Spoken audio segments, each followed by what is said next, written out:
the top of their screen any moment. I am indeed recording this session.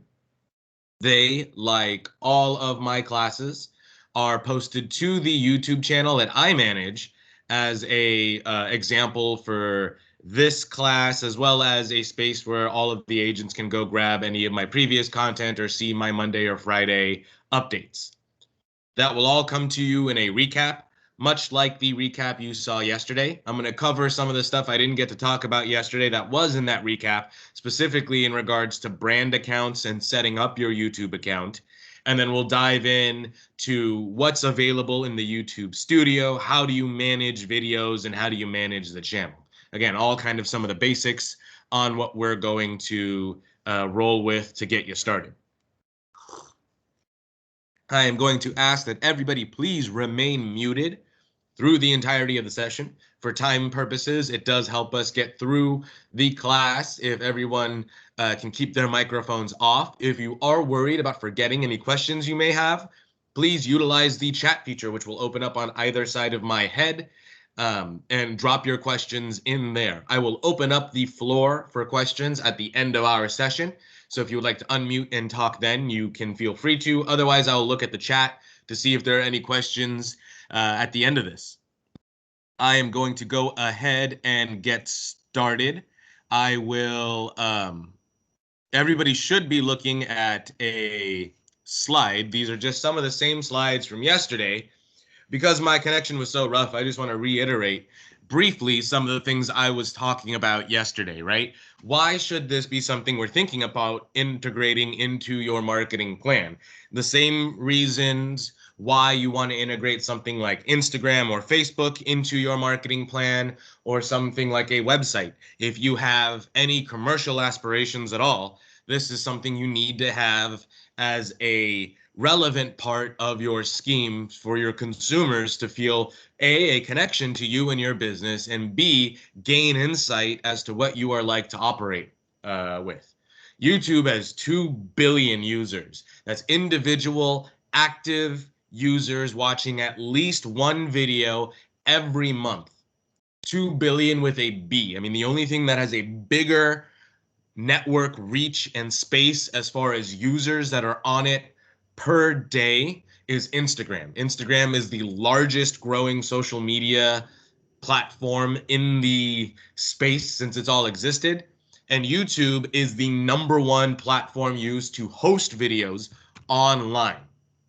Almost 80% of all internet users say they have a YouTube account that they actively are utilizing. Anybody with a Gmail account has a YouTube account, but it's just a matter of what users are actively watching, liking, and leveraging the platform. This was a Pew Research study done at the beginning of 2019. Now, obviously, these numbers are all a tad different due to the coronavirus spikes. Things like usage on YouTube, Instagram, LinkedIn, and TikTok are all up. Usage on WhatsApp is also teetering as Facebook's privacy policies have kind of changed. But things like YouTube still control almost 3/4 of the market share when it comes to adults who use online platforms on their mobile devices or any kind of tablet or laptop. Generationally breaking down, 90% of YouTube's audience is from 18 to 44. But what's even more telling is over the last few years through that same study, it shows that 51% of elderly people over the age of 75 are also using the internet to watch videos or are on YouTube more and more. Just like what Facebook's quarterly takeaways from the last year were indicating that they have been able, with Instagram, to start to crack the 50, 60 plus market as those users are getting more and more comfortable at looking at these kinds of ads and images and the stream version of looking at information. As more and more people get comfortable with that, more and more users, and as platforms get older, so do their users. YouTube is no different, as it's become the most popular space to host videos. Google, or as more appropriately would be Alphabet, which is the parent company that owns both Google and YouTube, they've noted that they've been able to make increasing strides in the elderly population as they drift further away from television and more onto mobile platforms and online forms of entertainment like YouTube.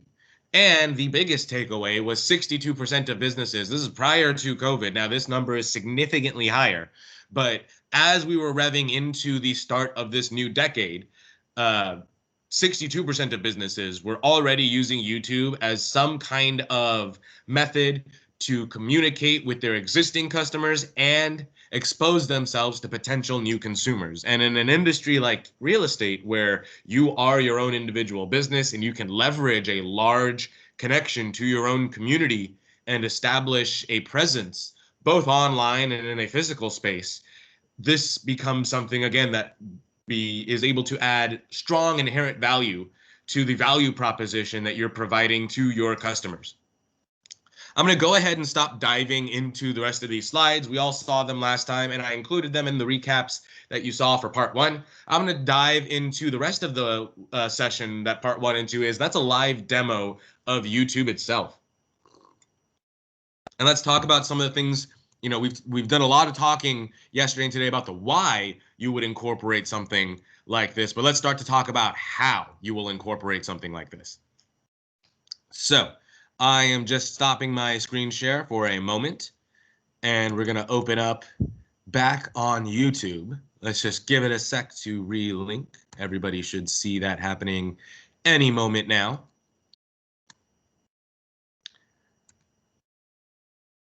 And here we are. I'm going to zoom in a little bit.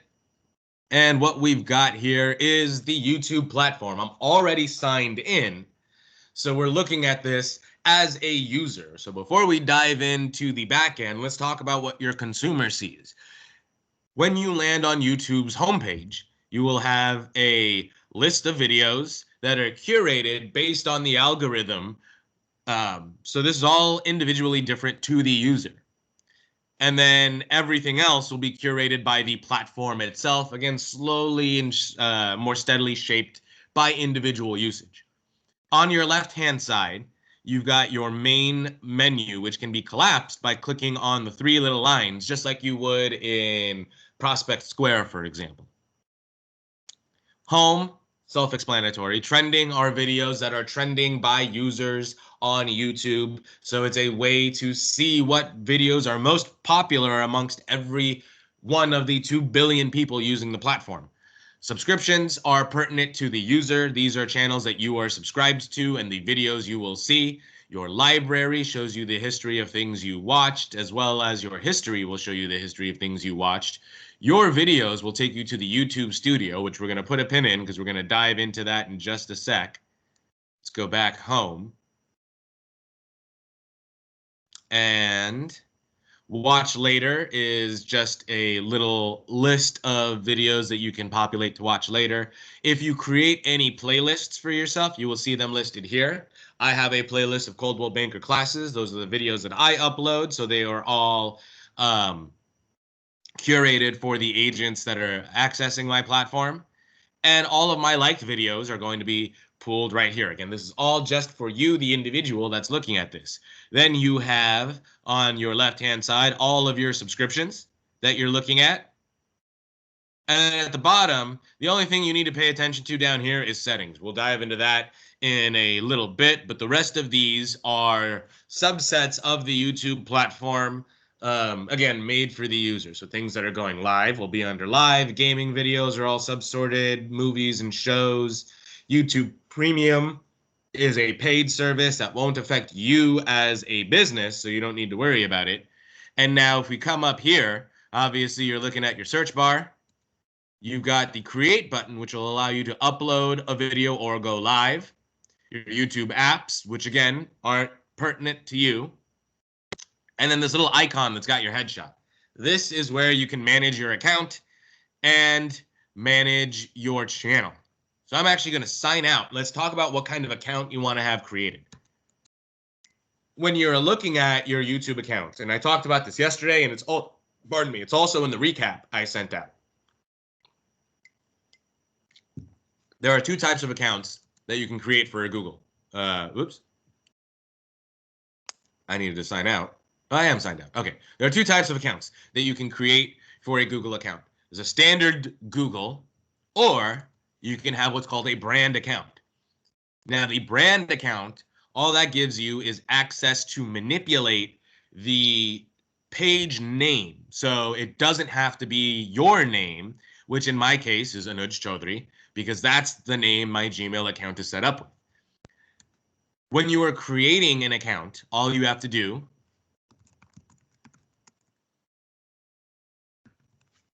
is type in whatever that email is going to be. This will never be client facing. Sorry, we're going to create a new one, but instead of for myself, we're going to create one to manage your business. Now is where we'll put your first and last name, and then whatever you would like your business email address to be, and create a new one. This is never client facing, right? So all this account is being created to do is manage the YouTube account.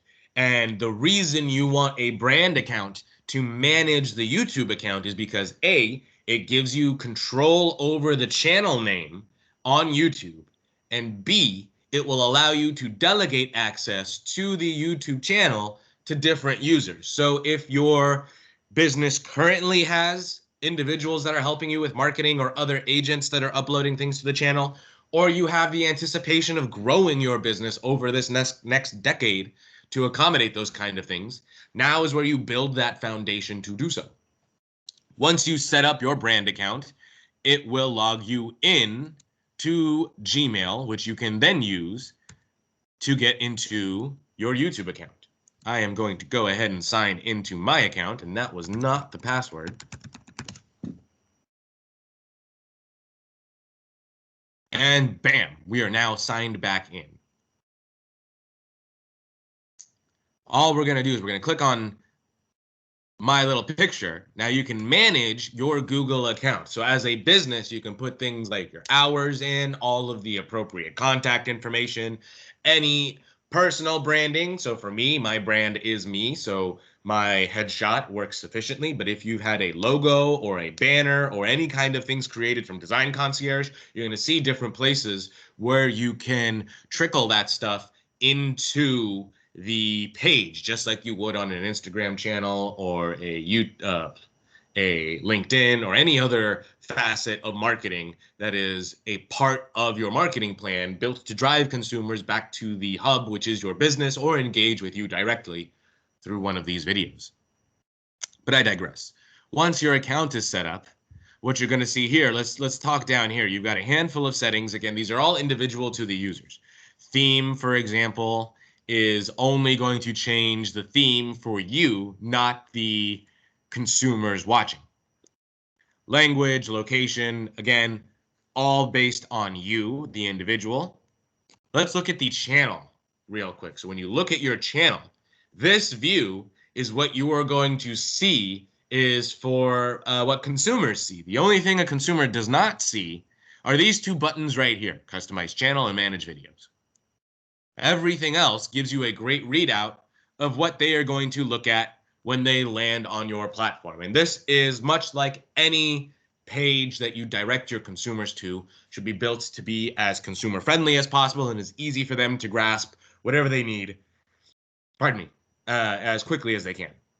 So for example, my audience is Coldwell banker agents. So the first thing you see here is my welcome to the new year video. And then I've got all of my classes curated right here on a playlist. And then below that, you've got all of your uploads, then any channels I am featuring. Right here, you've got your banner image, which can be your main brand. So again, if you've got a social media banner that's been developed, this is where you would want to drop that. And then you can also make sure you link to all of the relevant pages to your business. The LinkedIn one looks like a LinkedIn logo. The Instagram one looks like Instagram.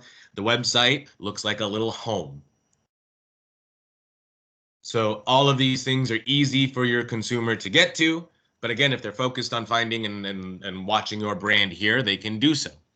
First thing you can do easily is, well, actually, before we dive into editing something, let's just quickly scroll through what your consumer sees.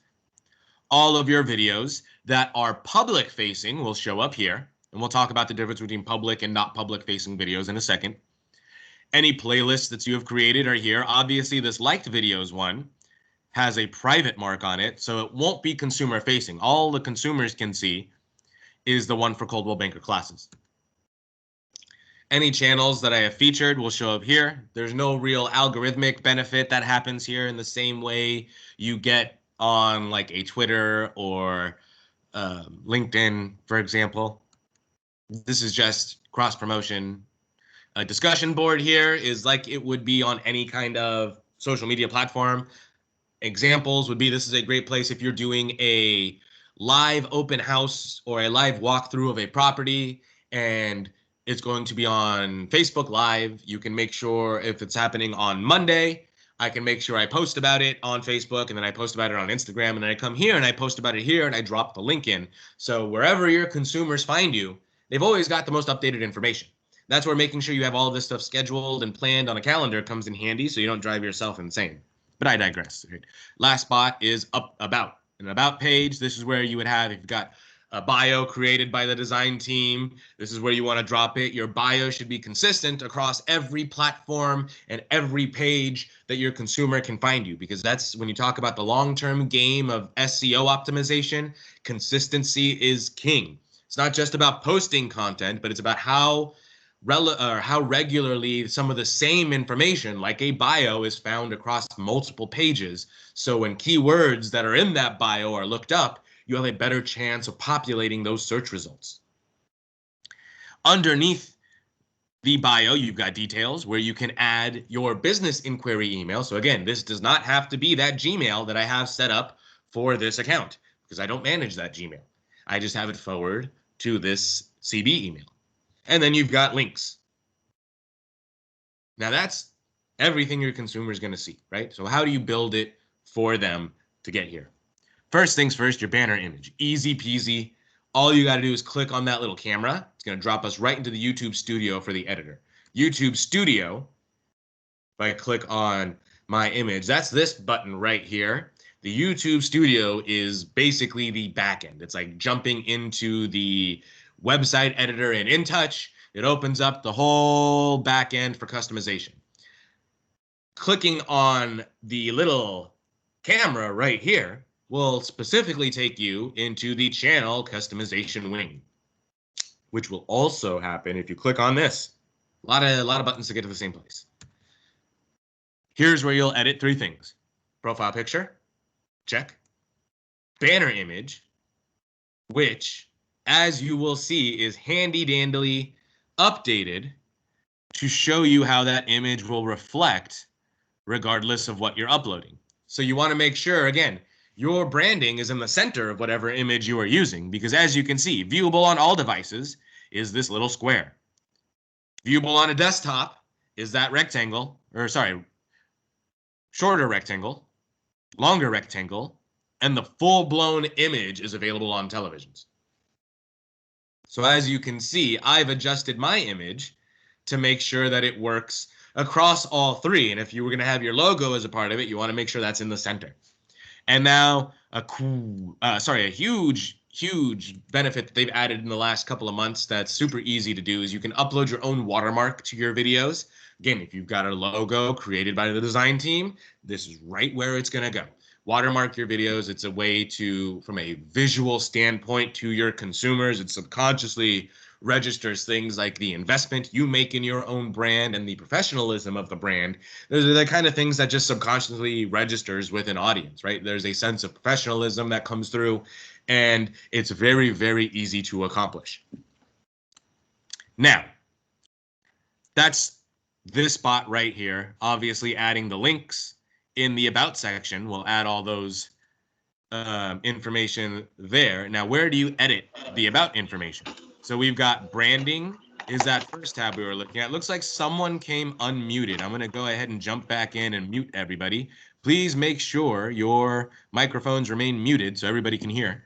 After branding, if you click to the left, you're going to see layout, and to the right, you're going to see basic info. So layout is much what you would expect it to be. It gives you the basic options to edit the homepage that your consumer lands on. First thing you're going to see is a video spotlight.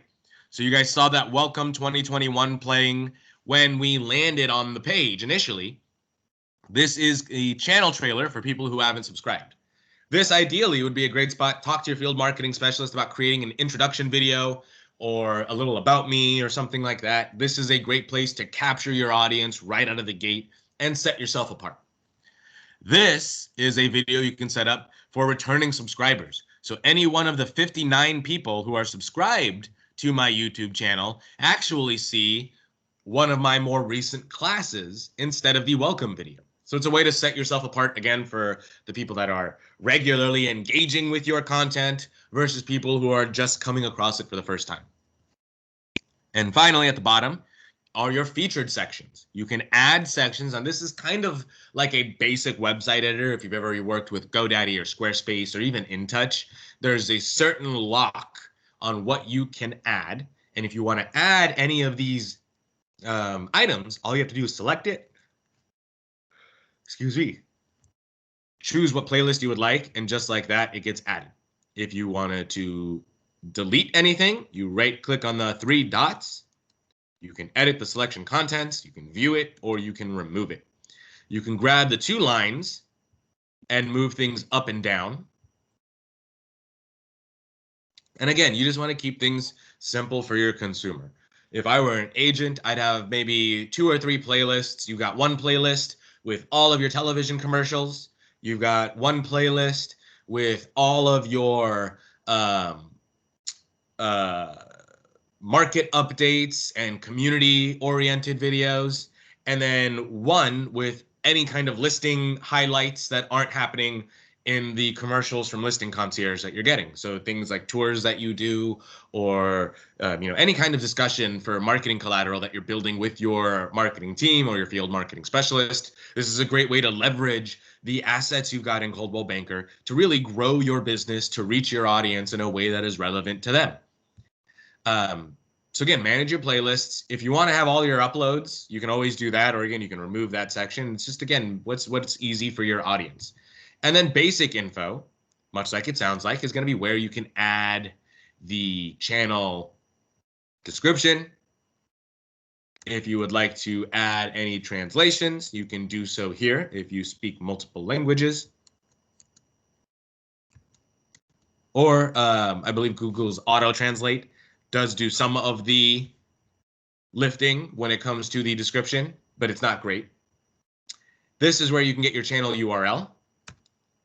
Here's where you will add your links. Much like InTouch, it works the same way. You're going to put whatever you want the title of the link to be, and then paste its link here.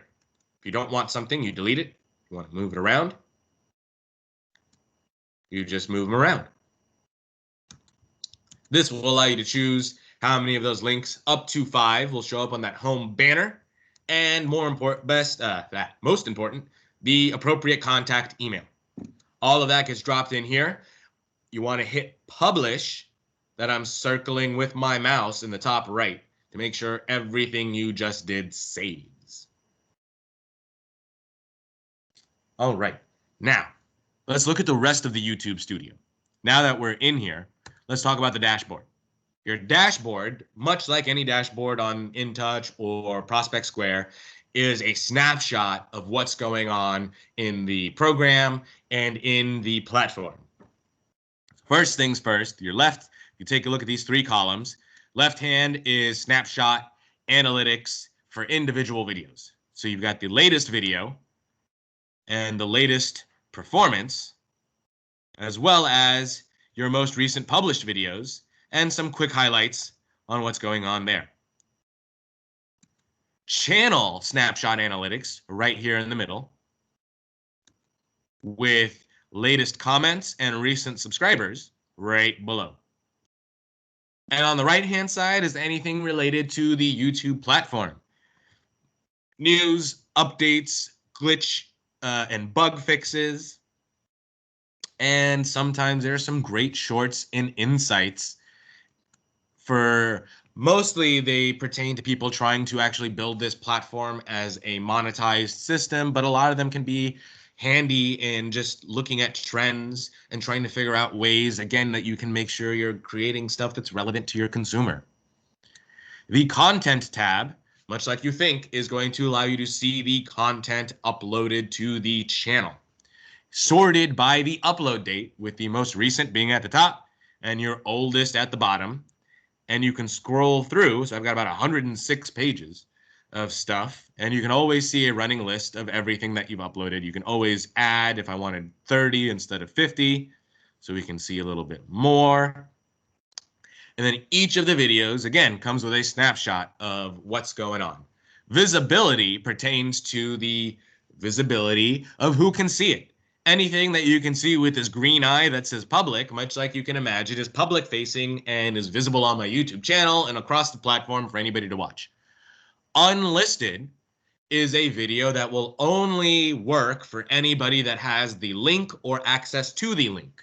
So if you've made a video and you're including it in an email blast, like the ones I do on my Mondays and Fridays, or a Clients for Life video or a testimonial or anything like that, you can make it unlisted, so it's housed on YouTube and available for people to watch if you send it to them, but not searchable to the public. And the final status of the three is private. And much like it sounds, private videos are only available to you, i.e. me, the uploader. Restrictions pertain to any restrictions that may come from YouTube. For example, copyright claims. If you are using music that is ineligible for public domain use.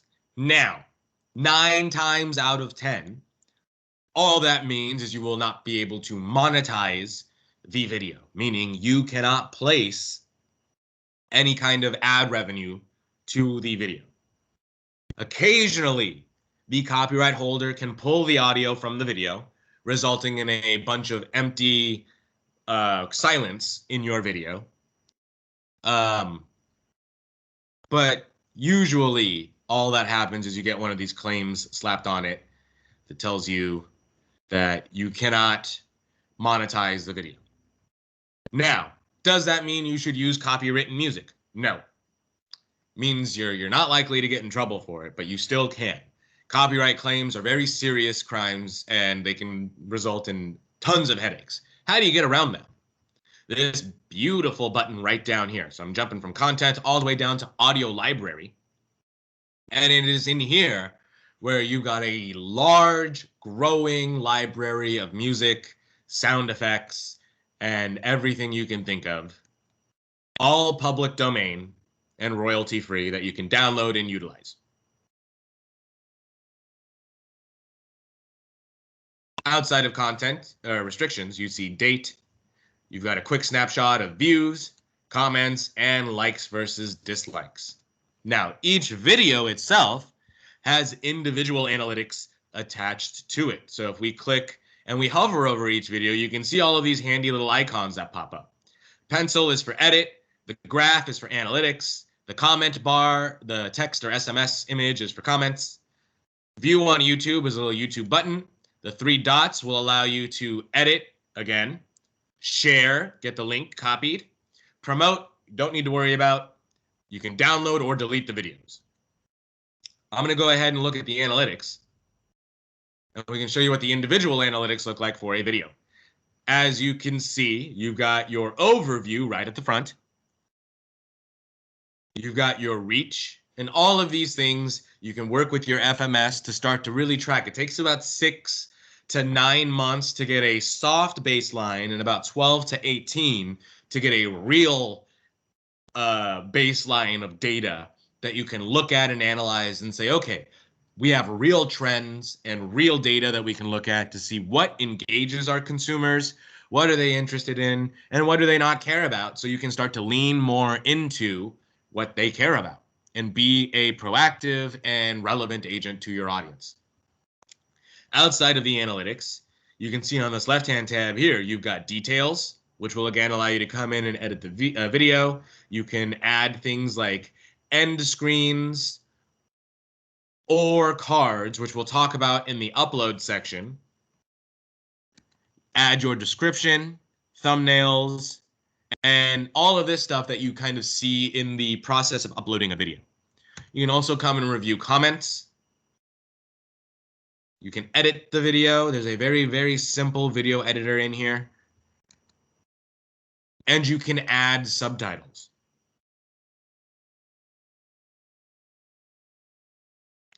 Now, outside of the individual, you've got the analytics tab right here, which will give you the entire channel outlook. So not just the individual videos, but the overview for the whole channel, the reach that the entire channel is getting, the engagement the channel is getting, and the audience numbers that you're getting over any period that you would like to look at. So you've got a bar right at the top, and you can look at things like last 90 days, lifetime, etc. Comments will let you review channel comments. Subtitles will let you review subtitles for all of the videos. Copyright will let you see any copyright claims. Monetization, we don't care about. Customization will bring us back to this beautiful level. And then settings. The settings icon at the bottom right, there's only a couple of things you need to focus on in here. Currency, again, really doesn't matter because you're not buying anything through here. Your channel. This is important. Come in here and add keywords that are relevant to your channel. Make sure the country of residence is appropriate. If you're a brand account, it will allow you to edit the channel name. Advanced settings. This is for your upload.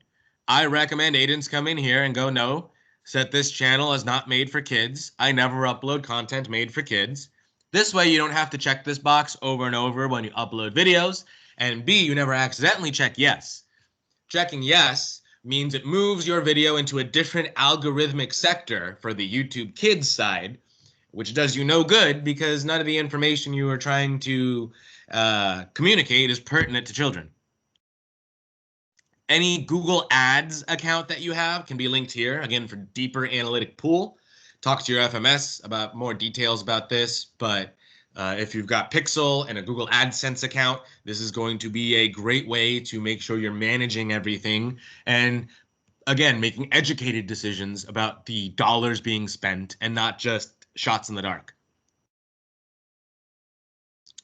And going to manage the YouTube account will bring you to a space where you can change the channel status or change the account management to a brand account under the advanced settings. So if you've created a brand account, you can click on this and switch ownership of your current YouTube channel to a new Gmail, which will change nothing about the YouTube channel outside of the account that manages it. And then your feature eligibility. This is just stuff that, is pertinent to YouTube and the access of it. So if you would like to require verification for certain things, you can do that. Otherwise, you don't need to care about that. You can add a signature, much like an email signature, to save as a default when you're uploading videos, again, to make yourself and your time a little bit easier. You can add tags, things to save yourself ahead of time. There's also advanced settings, but again, these aren't something I would really dive into. Permissions, if you need to add and delegate access to the channel, you can do that here. Community, if you are delegating access to individuals for specific reasons, this is going to be something that kind of comes in to play when the channel is a really, really big thing. So I'm not going to spend a lot of time talking about it. And then if you're ever interested in viewing all of YouTube's service agreements, that's where this is located.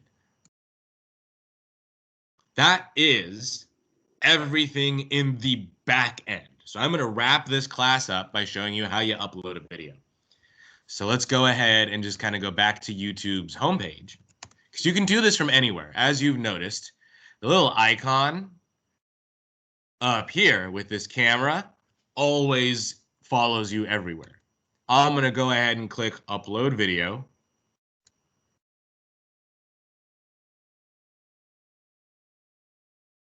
And you've got this handy uploader. You can drag and drop a video right from your desktop, or you can go the old-fashioned way, select a file, pick a video just from my downloads,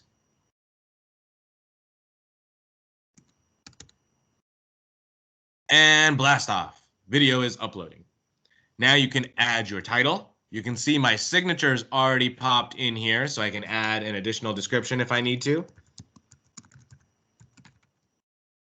Any links to websites, etc. If it's for a listing, any highlights, whatever's important. This is the link to the video. It's already ready to go. You can see this is already set as no. I can add this to a playlist if I would like to, or I can even create a new playlist if this is something different and add it to that. Once you hit next, it will take you to the spot where you can add video elements.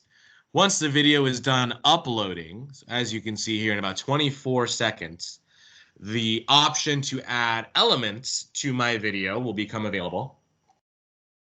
This is where you have those things where people are going, hey, click here. You can subscribe to my channel, or you can click here to see my, let's say we're doing a video series on market reports and market updates. And we're talking today about what the buyer's market look like. You can quickly put in a card that says, go ahead and click here if you missed last week's videos on sellers to go ahead and watch that. So this is where you would drop any of these kind of things in. And it's taking a little while to pop up because I'm doing a lot of things on my computer right now. So I'll dive into that in another section. And then all you have to do is select how you want this video to be uploaded. If you'd like to schedule a premiere, however you would like to promote it, there's all kinds of great options here that you can dive into. And cool, now that this is ready, you can create. So you see how it gives you import from a video. If you've created one already that you're using, much like a template, you can add it and reuse it over and over again, or you can come right in here and choose. You've got one video, one subscribe button, one video, one playlist, one subscribe, two videos. You've got a few options you can use. You choose the element that you want, and then you can drop it wherever it needs to go. For the video, you can choose algorithmically to promote whatever video is going to be best for the viewer. You can make it your most recent upload, or you can choose a specific video to have dropped in there. So you can point and say, click here to get to blah. I'm going to discard those changes. You can also add a card, which will promote a specific video, a specific playlist, or a specific channel to your video. If you join the partner program after you've met the requirements to join the partner program, which is, I believe, 1,000 subscribers and a certain number of hours watched, you can add links directly to your video. It's a lot like joining Instagram's partner program. Same kind of deal. Once you're done, you hit save. It'll take you right to content where you can see the video you've uploaded, and it's ready to go. If I want to delete something, I hit, whoops, that was download. Now you can see I'm downloading it. Or I can delete forever, and I understand that I'll be permanently doing this. It can't be undone. I delete forever, and bam, the video's gone. That is YouTube. It's everything you're going to do in here to set up the basics. Now what you want to start doing is, how can I communicate things to my consumers, and where does plan A start for that? I would reach out to your field marketing specialist. If you want to set up your YouTube channel, you can feel free to send it to me if you've got any questions. Reach out to your local FMS if you would like to start asking questions. I am going to go ahead and stop sharing my screen and open up the floor to anybody that has any questions they would like to ask. I will also take a look here at the chat and see what's going on. But feel free, like I said, to unmute yourself and ask away. I see, can you please send a certain individual a recording? I will. Janet, no worries about that. What did you click to get the channel interface? So, Mary Ellen, to reach your channel, you will click on the, when you click on your icon, much like you would on like InTouch or Prospect Square or any online program, you'd click on the little icon in the top right that has your headshot. And then there's an option for your channel which will take you to the channel view from a consumer standpoint. And then there's the YouTube Studio, which takes you into the back end.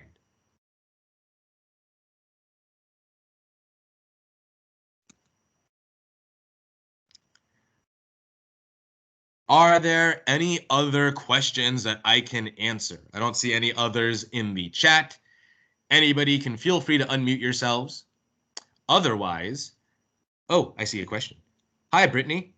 Can you remind me how to grab the embedded code for a playlist video versus just a video? Yes. So let me share my screen.